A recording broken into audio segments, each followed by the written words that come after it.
తాకట్లో ఉన్న బంగారాన్ని విడిపించి ఆ రోజున మార్కెట్ ధర కట్టి మిగిలిన డబ్బును మీకు అందిస్తుంది కొమ్మూరి గోల్డ్.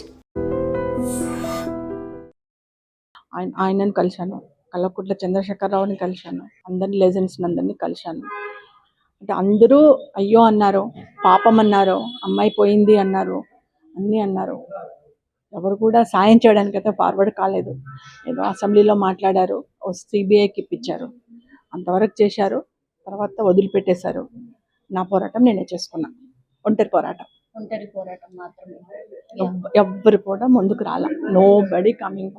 నేను ఉన్నాను, నువ్వేం చేస్తున్నావు, లీగల్గా ఏమైనా సహాయ సహకారాలు కావాలా, ఒకరిద్దరు అడ్వకేట్లు సహాయం చేశారు తప్పితే మిగతా ఎవ్వరు కూడా సహాయం చేయలేదు నాకు. నేనే ఒంటరిగా కొట్లాడాను, నేనే ఒంటరిగా పోరాటం చేసుకున్నాను. నేనే నాకున్న దాంట్లో రూపాయి ఉంటే సార్ 10 పైసలు ఇస్తాను సార్, 5 పైసలు ఇస్తాను సార్ అని అలా అడ్వకేట్తో మాట్లాడుకుని చేసుకున్నాను. ఎవిడెన్స్ కలెక్ట్ చేయడానికి ఎంత ఇబ్బంది పడ్డారు మీరు? అంటే తుడిచిపెట్టే ప్రయత్నం జరిగింది కదా? ఎవిడెన్స్ అంటే ఉంది అండి, చాలా కష్టం ఉంటుంది. ఎందుకంటే ఇది కొద్దిగా పెద్దవాళ్ళు ఇన్వాల్వ్ అయిన కేసు కాబట్టి కష్టం ఉంది. బెదిరించారు, భయపెట్టారు, ఆపడానికి ప్రయత్నం చేశారు ఎవిడెన్స్ కలెక్ట్ చేయకుండా. అప్పట్లో సిబిఐ ఎంటర్ కాకముందుకు బాగా భయపెట్టారు. బట్ నేను ఒకటే ఉద్దేశం, నా కూతురు చనిపోయింది, అది నా కూతురు, నేను కష్టపడాలనే ఉద్దేశంతో తిరిగాను. నాకు దొరికిన ఎవిడెన్స్ని సబ్మిట్ చేశాను. మీరు ఏమనుకున్నారు మ్యామ్? అంటే ప్రత్యూష ఒకవేళ బతుకుంటే మీరు అంటే ఏ స్టేజ్లో ఉండాలి? ఇప్పుడున్నటువంటి హీరోయిన్లో ఎవరితో పోలుస్తారు మ్యామ్ ప్రత్యూష ఇక్కడ ఉండేది అని? అంటే ప్రత్యూష అప్పుడే తను ఎలా అంటే ఒక రెస్పాన్సిబిలిటీ గర్ల్ అండి. తను ఏమాత్రం టైం దొరికినా రూమ్లోకి వెళ్ళి రూమ్ తలుపు పెట్టేసుకొని తనకి ఏం చేశారంటే ఒక మిర్రర్ ఏర్పాటు చేశారు రూమ్లో. ఆ రూమ్ అంతా ఖాళీగా ఉంటుంది, ఇప్పటికి కూడా రూమ్ ఖాళీగా ఉంటుంది. రూమ్ అంతా ఖాళీగా పెట్టేసి తనకు ఒక మిర్రరు, ఒక టేబుల్, ఒక తనకు కావాల్సిన అవి, ఒక స్టూల్. ఎక్కడ టైం లేకపోతే తను ఒక ఆడియో టేప్ రికార్డర్ కొన్నాను. ఆ టేప్ రికార్డర్ తీసుకెళ్ళి లోపల పెట్టుకొని తలుపు పెట్టేసుకునేది. అందులో సావిత్రి డైలాగ్స్, సౌందర్య డైలాగ్స్ ఉంటే అవి చేస్తూ తన యాక్టింగ్ చూసుకునేది మిర్రర్లో. అంటే నవ్వుతే ఎలా ఉంటాం, ఏడుస్తే ఎలా ఉంటాం, కోపంగా ఉంటే ఎలా ఉంటాం, ఎక్స్ప్రెషన్స్ ఇంకేమైనా చేంజ్ చేసుకోవాలా, అలా తను 2-3 అవర్స్ డైలీ అందులో ఉండేది. అంటే షూటింగ్స్ లేనప్పుడు తను అలా ప్రాక్టీస్ చేసుకునేది. ఇంకా తమిళ్లోకి అక్కడ వెళ్ళినప్పుడు తమిళ్ రాదు ప్రత్యూషకి. అయితే నేనేం చేసేదంటే అమ్మ అంటే నేను ఇంగ్లీష్లో అమ్మ అని రాసేది. నేను పాప ఎంబడి ఉండదు కాబట్టి. ఇంగవా అంటే ఇంగవా అని రాసేది. నేను రాసి ఆ డైలాగ్స్, రేపటి డైలాగ్స్ అన్నీ వాళ్ళు చెప్తూ ఉంటే తను షూటింగ్లో ఉంటే నేను పక్కన కూర్చొని అన్నీ రాసేసుకున్నది, రేపటివన్నీ కో డైరెక్టర్తో రాసుకొని అవి తీసుకొచ్చి నైట్ ఇచ్చేది ఆమెకి. అమ్మ చూసుకో అమ్మ ఒకసారి అని నేను చెప్తూ ఉంటే తను పడుకుని ఉన్నా సరే నేను ఇట్లా హోటల్ రూమ్లో తొడ మీద పడుకోబెట్టుకొని నేను చదువుతూ ఉంటాను, నువ్వు విను అని. అలా హార్డ్ వర్క్ చేసాం. నేను చెప్తూ ఉండేది, తను వింటూ ఉండేది, నిద్రపోయేది. అట్లా అలా హార్డ్ వర్క్ చేసుకున్నాం. మేము చేసుకుని తనకు ఏంటంటే సౌందర్య అంటే ఇష్టము, శ్రీదేవి అంటే ఇష్టము, సావిత్రి అంటే ఇష్టము. ఈ ముగ్గురివి క్లిప్పింగ్స్ ఎక్కువ చూస్తుండే, సినిమాలు కూడా అవే పెట్టుకున్నారు. అక్క తమ్ముళ్ళు ఇద్దరు గొడవ పడేవాళ్ళు టీవీ పెట్టుకొని, నువ్వు ఎప్పుడు ఆడవాళ్ళ సినిమాలు చూస్తావు, నాకు ఇది వద్దు అని వాడు, లేదు నేను ఇవే చూస్తాను. తను ఇద్దరు గొడవ పెట్టుకొని కొట్లాడుకునే వాళ్ళు, జుట్లు పట్టుకొని కొట్లాడుకున్నా. అప్పుడు నేను వచ్చి మాత్రం వాళ్ళిద్దరు పంచాయతీ క్లియర్ చేసేది. అంటే తనకు అంత ఇంట్రెస్ట్. సో ఆ మూడిట్లలో ఎవరో ఒకరం కావాలి అన్నట్టుగా ఉండేది. తనకు ఊహ చేసిన ఆమె సినిమా చాలా ఇష్టంగా ఉండేది. అమ్మ ఎప్పటికైనా ఇట్లాంటి సినిమాలు నేను కొద్దిగా ఎస్టాబ్లిష్ అయిన తర్వాత నేను ఇట్లాంటి సినిమాలు చేస్తా అనేది నాకు చాలా ఇష్టం. అట్లా లేడీ ఓరియంటెడ్ అని. అంటే తను ఒక ఎయిమ్ పెట్టుకొని కష్టపడ్డది. ఏ ఒక్క రోజైనా ఒక 2 రోజుల ముందే ఈ డే గ్యాప్ వస్తుంది అనగా నాకు చెప్పేది, అమ్మ ఆ డే వేస్ట్ చేయకు, మనకి ఇంకో సినిమా ఉంది కదా, వాళ్ళు ఏమైనా తీసుకుంటారేమో అడుగు, నా క్లిప్పింగ్స్ ఏమైనా తీసుకుంటారేమో అడుగు, డే వేస్ట్ ఎందుకు మనకి, మనం ఉండేది చెన్నైలో, లేకపోతే తమ్ముడి దగ్గర ఉండేవాళ్ళం కదా, వాడు ఇక్కడ ఒక్కడే ఉండేవాడు, తమ్ముడి దగ్గర ఉండేవాళ్ళం కదా అని చెప్పేసి అలా తను డేస్ వేస్ట్ చేయకుండా 3 yearsలో 22 మూవీస్ చేసింది. She is very responsibility girl. అంటే తను ఏంటంటే మాకు హీరోయిన్లకు ఇప్పుడే సంపాదించుకోవాలా, ఉన్నప్పుడే మంచి పేరు తెచ్చుకోవాలా అనే ఉద్దేశంతో she's doing very hard work. Industry ఎట్లాంటిదో మీరు కూడా చూస్తున్నారు, గతంలో కూడా మీరు చూసే ఉంటారు కదా, ఎందుకు హీరోయిన్ చెయ్యాలని ఎందుకు అనిపించింది? అంటే అక్కడ ఏంటంటే అమ్మాది హీరోయిన్ అని అంటే తను ఇంటర్ ఫస్ట్ ఇయర్ నేను జాయిన్ చేశాను గౌతమి రెసిడెన్షియల్లో, హిమాయత్ నగర్. యాక్చువల్లీ నేను ఆమెను ఒక డాక్టర్ చేయాలి అనుకుని బైపీసీలో జాయిన్ చేశాను. చాలా కష్టపడే ఆమె గవర్నమెంట్ ఎంప్లాయీ అయినా కూడా, టీచర్ ఉద్యోగం అయినా కూడా పాపని మంచిగా చదివిపించాలి అని చెప్పేసి నేను బైపీసీలో జాయిన్ చేస్తాను. అయితే అక్కడ వాళ్ళు ఈ టీవీలలో అక్కడిక్కడ ఏమొస్తుంది, ఈ జగదేక వీరుడు అతిలోక సుందరి రాఘవేంద్రరావు గారి క్లిప్పింగ్స్ అవి యాడ్స్ వస్తున్నాయి. యాడ్స్ వస్తుంటే అక్కడ ఉన్న గర్ల్స్, అది గర్ల్స్ హాస్టల్. సో గర్ల్స్ అందరు కలిసి వాళ్ళ రూమ్మేట్స్ గర్ల్స్ అందరు కలిసి ఏం చేసిందంటే ఆ ఫొటోస్ పంపించారు అక్కడికి. రాగా నాకు చెప్పలేదు, హాస్టల్లో ఉండి పంపించాను. మా పాప దగ్గర కూడా పెద్ద ఎఫెక్టివ్ ఫోటోలు ఏం లేకుండే. తనకు 11th 12th ఇయర్ అప్పుడు శారీ ఫంక్షన్ చేసినాం. ఆ శారీ ఫంక్షన్, శారీ కట్టుకున్న ఫోటోలు అవి ఇవి అన్నీ కలిపి అక్కడ వాళ్ళు అప్పటికప్పుడు ఫోటోలు తీసుకొని కొన్ని అన్ని కలిపి పంపించారు. ఓ 15-20 మంది కలిసి పంపించారట. అందులో ప్రత్యూష్ ఒక్కతే సెలెక్ట్ అయింది. అక్కడికి కూడా నాకు ఇంటికి కాల్ వచ్చింది. అంటే పెట్టడం మాత్రం మా ఇంటి నెంబరే పెట్టింది, కానీ నాకు తెలియకుండా ఫోటోలు పంపించింది. హాస్టల్ ఫ్రెండ్స్ అందరితో పంపిస్తే ఇంటికి కాల్ వచ్చింది. ఇట్లా ప్రత్యూష ఉందండి అంటే, సార్ ప్రత్యూష మీరెవరు సార్ అంటే, ఇట్లా జెమినీ ఆఫీస్ నుంచి కాల్ చేస్తున్నాము, ప్రత్యూష ఇట్లా సెలెక్ట్ అయింది, ఆడిషన్స్కి రావాలి, ఆడిషన్స్ ఉన్నాయి అని అన్నారు. అంటే సరే అని చెప్పేసి అప్పుడు నేను తెలుసుకుంటానండి, నాకు తెలియదు, ప్రత్యూష హాస్టల్లో ఉంటుంది, అయినా మాకు సినిమాలు అంటే ఇష్టం లేదండి, పెద్దగా నేను ఇంట్రెస్ట్ చూపించలే అంటే, లేదు లేదు మీరు ఒకసారి అడగండి. అప్పుడు నేను ఫోన్ చేయకుండా డైరెక్ట్ నేను బాబు కోపంగా వెళ్ళిపోయాం. వెళ్ళిపోయి నువ్వేంది చదువుకోమంటే ఈ ఫోటోలు ఆ ఫోటోలు అక్కడికి ఇక్కడికి పంపిస్తున్నావు, అసలు నీకు ఏమీ లేదు మమ్మ, ఉట్టిగానే పంపించినాము, నాకు సెలెక్ట్ అవుతానని నేను అనుకోలే అది అంటే సరే అని చెప్పేసి ఇంకెప్పుడు ఫోటోలు పంపక ఎవరికి, చక్కగా చదువుకోను, నేను ఇంత కష్టపడి ఫీజులు కడుతుంటే నువ్వేంటిది ఇట్లా చేస్తున్నావు అని చెప్పి కోపడి వచ్చేసిన తర్వాత మా ఫ్రెండ్ ఉంది, నా కొలీగ్ని అడిగిన ఇట్లా సంగతి ఏం చేద్దాము అని. అంటే నీకేమైనా పిచ్చా, ఎంతమంది వస్తే అందులో ఒక్కరికి వస్తుంది అవకాశము, మేము అప్పటికి మళ్ళీ జెమినీ ఆఫీస్ కలిస్తే 1 lakh అప్లికేషన్స్ వచ్చినాయంట. 1 lakh అప్లికేషన్లో మేము కొన్ని ఫిల్టర్ చేసి మీ పాపను కూడా చేసినాము, పంపించాము అన్నాడు. నాకు మా ఫ్రెండ్ నడితే మా ఫ్రెండ్ పంపించు అన్నది. మళ్ళీ మా అన్నయ్యకి కాల్ చేశాను, రెండో అన్నయ్యకి, కొద్దిగా నాకు బాగా క్లోజ్ రెండో అన్నయ్య, ఆయనకు కూడా కాల్ చేసి అడిగా, అన్న ఇట్లా వచ్చింది ఏం చేయాలా, మా పంపాలనా వద్దా, భయం వేస్తుంది, ఫీల్డ్ కదా భయం వేస్తుంది అంటే, మా అన్నయ్య ఒకటే అన్నాడు, చూడు చెల్లె, నీకు బావ ఎప్పుడో 94లో చనిపోయాడు, నువ్వు చిన్నగా ఉన్నప్పుడు చనిపోయాడు, 2 పిల్లల్ని పెట్టుకొని లీడ్ చేస్తున్నావు, ఏదో చిన్న సాయం అంటే మేము చేయగలుగుతాం, నీకు లక్షలు అంటే మేము కూడా చేయలేం, నీ బిడ్డకు అవకాశం ఉంది, నీకు హార్ట్ అటాక్ వస్తుంది, హాస్పిటల్లో జాయిన్ కావాలని వస్తుంది, ఎప్పుడన్నా వస్తుంది, హాస్పిటల్లో జాయిన్ కావాలి, నీకు డబ్బులు ఎవరు ఇస్తారు, మేమైతే ఇయ్యలేం అన్ని లక్షలు, ఎవరు సాయం చేయరు, నీ బిడ్డ హీరోయిన్ అయిందనుకో సంపాదిస్తుంది, నీకు ఒక ఫైనాన్షియల్లీ సపోర్ట్ ఉంటుంది, ఇవాళ రేపు అంత కామన్, ఎవరి ప్రొఫెషన్ వాళ్ళు జాగ్రత్తగా చూసుకుంటే అయిపోతుంది అని మా అన్నయ్య కూడా సపోర్ట్ ఇచ్చాడు. సో అట్లా స్టెప్ వేసిండ్రా? అప్పుడు ఒక 1 month లోపల ఒక 15 days బాగా ఆలోచించి నా వెల్ విషర్స్ అందరి ఐడియాస్ తీసుకుని, అందులో మోస్ట్ పీపుల్ పంపించమని చెప్పారు. అప్పుడు మా ఫ్రెండ్ కొలీగ్ నేను ఇద్దరం కలిసి డ్రెస్ కుట్టించమంటే డ్రెస్ కుట్టించేసి 10,000 రూపీస్ పెట్టి 2 డ్రెస్సెస్ స్టిచ్చింగ్ చేయించేసి మేమే ఆడిషన్స్ తీసుకొని పోయినాం ఇద్దరం. అక్కడ 1 lakh మెంబర్స్లో అందరినీ ఫిల్టర్ చేసి లాస్ట్కు ఒక 10-15 days అయినాయి ఆడిషన్స్. పెద్ద అంటే రాఘవేంద్రరావు గారే సూపర్వైజర్ ఆడిషన్స్. అంటే అందులో ఫైనల్గా 7 couples ఫైనల్ చేశారు. ఫైనల్గా అందులో కూడా ప్రత్యూష వచ్చేసింది. ప్రత్యూష, లయ, ఉదయ్ భాను వీళ్ళందరూ వచ్చేసారు. సో వచ్చేసిన తర్వాత ఫైనల్గా ఏం చేసిండ్రు, అందరినీ డెలీట్ చేసి 3 couples ఫైనల్ చేశారు. 3 couples లయ, ప్రత్యూష, ఆ సినిమా హీరోయిన్ ఉంది కదా రామబంటిలో ఉంటుంది హీరోయిన్, వాళ్ళ సిస్టర్ రాజేంద్ర ప్రసాద్ ఉంటారు రామబంటిలో, ఆ హీరోయిన్ సిస్టర్, ముగ్గురే ఫైనల్ అయ్యారు. అందరు డెలీట్ అయిపోయారు.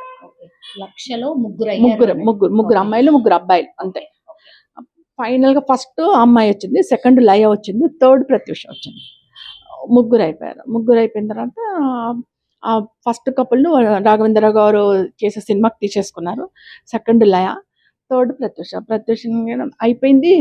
ప్రత్యూషకి అదే ఆ పెద్ద స్టార్ది మిస్ స్మైల్ అని ఇచ్చాడు. అదే అందుకనే కలర్ ఫేడ్ అని అట్నే పెట్టుకున్నా, ప్రత్యూష మిస్ స్మైలింగ్ ఫేస్ అని చెప్పేసి ఆ అవార్డు ఇచ్చారు.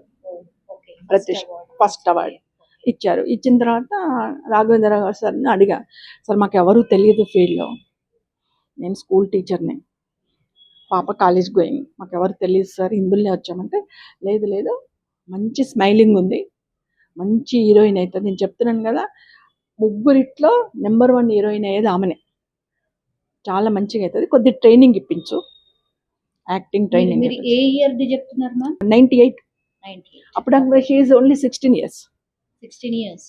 ఓకే. మంచి మంచి హీరోయిన్ చేయించు అని అంటే, సార్ మాకు ఎవరు తెలియదు ఫీల్డ్లో అని అంటే, చాట్ల శ్రీరాములు గారు అని ఉంటారు గురువు, ఆయన దగ్గర విజయశాంతి నేర్చుకుంది, రాధిక, శ్రీదేవి వీళ్ళందరూ ఆయన దగ్గరనే నేర్చుకున్నారు, యాక్టింగ్ నేర్పించాడు. మీ అమ్మాయిని కూడా అడిగి పంపించంటే, నాకు తెలియదు సార్ అంటే, నేను ఒక మాట చెప్తాను, ఫోన్ నెంబర్ ఇస్తున్నాను, నువ్వు ఎల్లుండి కాల్ చేయి, రేపు నేను మాట్లాడతాను ఆయనతో, నేను రికమెండ్ చేస్తాను అన్నారు. అన్నట్టుగానే నెక్స్ట్ 2 days తర్వాత పాపని తీసుకొని వెళ్ళాను. వెళ్తే ఆయన చెప్పారు, రాఘవేంద్ర సార్ చెప్పారు, నేను యాక్టింగ్ ట్రైనింగ్ నేర్పిస్తాను అన్న. బట్ నాకు ప్లేస్ లేదు, అంత దూరం మీ తార్నాక వరకు నేను రాలేను, ఇక్కడ పంజాగుట్టలు ఎక్కడన్నా ఉంటే నేర్పిస్తాను, మీరు ప్లేస్ చూసుకోండి, నేను నేర్పిస్తాను. ఆఫీస్ ఉన్నాను, జెమినీ వాళ్ళని అడిగాను, అప్పుడు జెమినీలోనే అయింది కాబట్టి కొద్ది పరిచయం అయ్యారు. సో జెమినీ వాళ్ళ దగ్గరికి వెళ్ళి, సార్ అప్పుడు పంజాగుట్టలో వాళ్ళది ఎట్లా అంటే 3 rooms ఉండే, చిన్న జెమినీ ఆఫీస్, 3 rooms. వెళ్ళి అడిగాను, సార్ ఇట్లా చాట్ల శ్రీరాములు గారు నేర్పిస్తానంటున్నారు, తార్నాక వరకు రాలేని అంటున్నారు, సార్ ఇక్కడైతే నియర్ బై కదా, నాకు ఫిలిం నగర్ దగ్గర ఉంటే నేర్పిస్తానన్నారు, ఎట్లా సార్ అని అంటే, లేదు మేము మార్నింగ్ 9:30, 10 o'clock వస్తాము ఆఫీస్కి, అంతవరకు ఖాళీగా ఉంటుంది, ఫ్రంట్ రూమ్ వాడుకోండి అన్నారు. అక్కడ వాచ్మెన్ ఉంటాడు, అపార్ట్మెంట్ వాచ్మెన్ అంటారు, మీరు వచ్చి ఫ్రంట్ రూమ్ వాడుకోండి, ఫ్రంట్ రూమ్లో మార్నింగ్ 8 నుంచి 9:30 వరకు ట్రైనింగ్ ఇచ్చినా పర్లేదు అని శ్రీరామ్ సార్ను రిక్వెస్ట్ చేస్తే, ఓకే జెమినీ ఆఫీస్కి అయితే నేను వస్తాను. అట్లా ప్రత్యూషకు ఒక ఆటో మాట్లాడి ఆటోలో కూర్చోబెట్టి అక్కడికి పంపించేది. అక్కడి నుంచి మళ్ళీ రాకేష్ మాస్టర్ డ్యాన్స్, ఇక్కడ యాక్టింగ్ అయిపోగానే రాకేష్ మాస్టర్ దగ్గరికి డ్యాన్స్ పంపించేది. అప్పుడే డబ్బింగ్ జానకి ఉంది కదా, డబ్బింగ్ జానకి కూతురు కూడా చాట్ల శ్రీరాములు గారి దగ్గరకు వచ్చేది నేర్చుకోవడానికి. ఆయన ఒక 3-4 ఒక్కరితో యాక్టింగ్ నేర్పించలేం కదా, కాన్వర్జేషన్ ఉండాలి కదా, అందుకని ఒక 2 అబ్బాయిలను డబ్బింగ్ జానకి గారి కూతురు అందరినీ కలిపి ఒక 4 ట్రైనింగ్ ఇచ్చాడు. అక్కడ ట్రైనింగ్ ఇచ్చారు. ట్రైనింగ్ ఇచ్చిన తర్వాత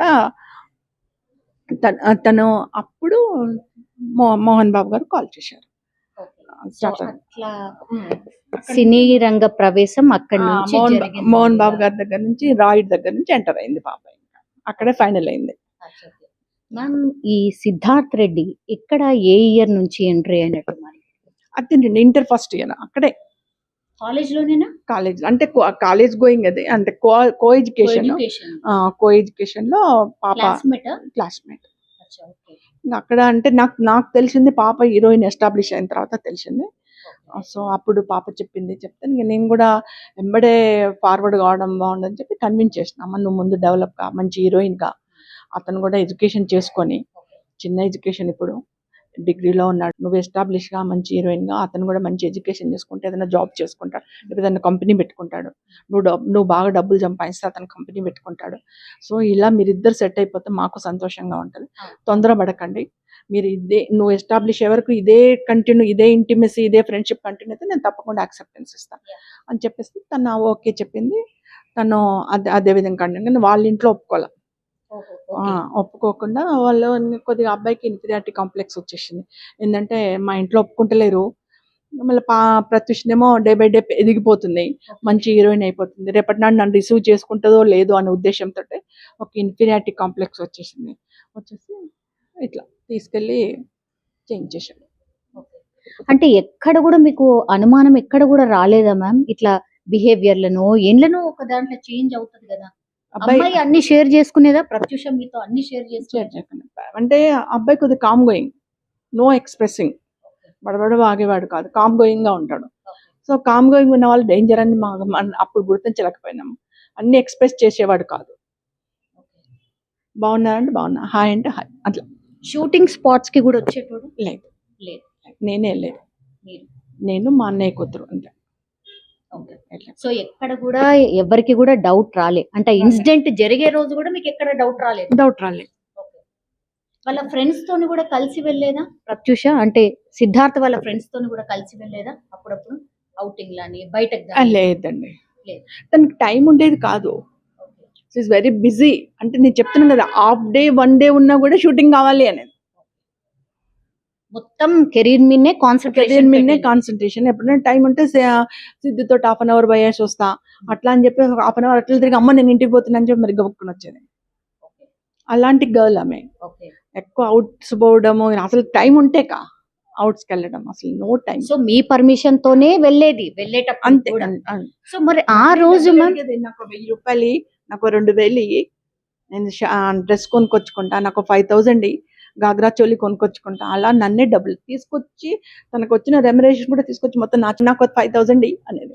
అందులో మళ్ళీ తమ్ముడికి కూడా అకౌంట్, మళ్ళీ తమ్ముడి దగ్గర పోయి తమ్ముడు నాకు మమ్మీ 5 ఇచ్చింది నీకు 1 ఇస్తున్నా అని చెప్పి తమ్ముడికి 1 చేతిలో పెట్టిపోయేది. అలాంటి రెస్పాన్సిబిలిటీ కదా, అన్ని ఖర్చు పెట్టాలా, ఎంజాయ్ చేయాలా అంటే తను ఒక రెస్పాన్సిబిలిటీ. మేము మిడిల్ క్లాస్ ఎస్టాబ్లిష్ కావాలా, సెట్ కావాలా, డెవలప్ కావాలా, ఆ ఎయిమ్తో ఉన్న గర్ల్.